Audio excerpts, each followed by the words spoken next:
好，各位波友大家好啊！今日咧奶茶咧嚟到 Giga Sport 太古廣場嘅分店。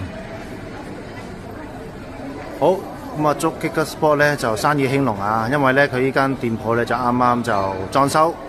嗱，有咩咁特別咧？就係佢加設咗好多嘅 Pickleball 嘅產品同埋元素喺裏邊，包括嘅呢隻牌子啦。OK， 哇！呢隻色都好鬼靚喎，粉紅邊。哇！奶茶最中意呢啲咁嘅幻彩啊，有紫啊，有粉紅嗰啲咧，就啱晒我杯茶啦，唔係講笑。好，相信咧咁多位咧對呢4個球手咧應該都好熟悉㗎啦。OK， 包括有 Ben John、有 Tyson、有 Anna 同埋有阿 Land， 係咪啊 ？OK， 咁我哋而家咧就入去，好入去裏邊，再繼續去 shopping 好冇 ？Thank you。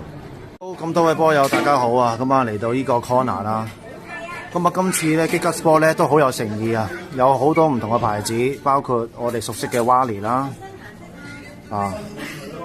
，Yola 啦，呢隻咩牌子嚟㗎 ？OK， 咁啊都算呢個奶茶不才，唔係好清楚，但係唔緊要，擺得上嚟嘅 Giga Sport 做過梳繩嘅。應該係好嘢嚟嘅，咁啊，繼續去睇下啦。你都有唔同嘅袋喎，有 Yola。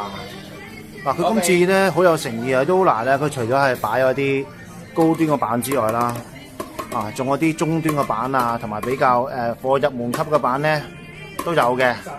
OK， 咁啊好有誠意，成個裝修非常之靚。咁啊，而家奶茶咧就喺 Giga Sport 太古廣場嘅，哇 Wally 正。OK， 我呢個 corner 做得好靚啊，係啊，其實係一個嘅里程碑嚟嘅，啊，啲奶茶見到哇一間咁大型嘅運動鋪，終於真係可以叫入到室啦，就係哇有咁多唔同嘅牌子，咁多唔同嘅 model。OK， 大家記住。